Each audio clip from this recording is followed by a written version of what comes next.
Memperbarui harapan, menebar kasih, meneguhkan iman.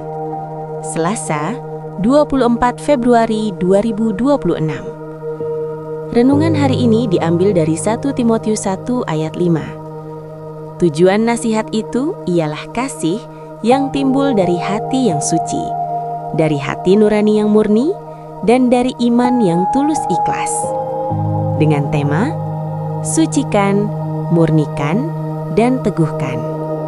Ajaran sesat dalam konteks kekristenan dapat diartikan sebagai ajaran yang bertolak belakang dengan ajaran yang disampaikan oleh Yesus Kristus melalui para nabi, para rasul, dan para pekabar Injil lainnya. Secara umum, sebuah ajaran dianggap sesat jika ia menolak doktrin dasar yang dirumuskan dalam pengakuan iman rasuli, seperti ketuhanan Kristus, konsep Trinitas, atau keselamatan oleh anugerah.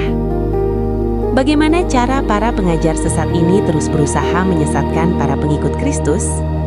Cara yang paling umum adalah dengan berdebat. Mereka suka berdebat yang panjang tak berujung, yang terus menyerang ajaran yang benar itu. Namun, di balik perdebatan itu ada yang hilang, yakni kasih.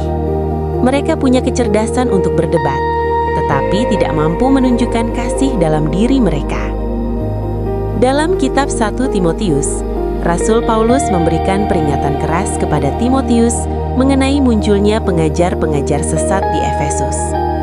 Secara garis besar, ajaran sesat yang dihadapi saat itu merupakan bentuk awal dari apa yang nantinya dikenal sebagai Gnostisisme dan pengaruh ketat dari legalisme Yahudi. Hal ini hanya menimbulkan persoalan dan perdebatan kosong yang tidak membawa orang kepada kasih atau pemahaman akan rencana keselamatan Allah. 1 Timotius 1 ayat 4. Untuk itu, Paulus menasihatkan mereka bahwa tujuan akhir dari setiap pengajaran bukanlah kecerdasan intelektual atau kemenangan dalam perdebatan, melainkan kasih. Pengajaran yang benar harus membersihkan motivasi seseorang. Para pengajar sesat mencari keuntungan, atau uang, atau pujian. Tetapi ajaran yang sehat melahirkan hati yang hanya ingin menyenangkan Tuhan. Pengajaran yang benar menghasilkan hati yang murni, ketika tindakannya selaras dengan apa yang ia tahu benar di hadapan Allah. Sedangkan pengajar sesat seringkali mengabaikan moralitas demi spekulasi yang menumpulkan hati nurani. Intinya, bahwa pengajaran itu menghasilkan iman yang tulus, iman yang tanpa topeng, tidak munafik. Sahabatku, pengajaran yang kita terima bertujuan untuk membawa kita dalam pemahaman kasih yang benar dan tindakan kasih yang sejati di dalam Kristus. Kita tidak belajar firman Tuhan untuk kemudian menjadi sombong secara iman, tetapi untuk semakin mengasihi Tuhan dan sesama. Mari kita berdoa.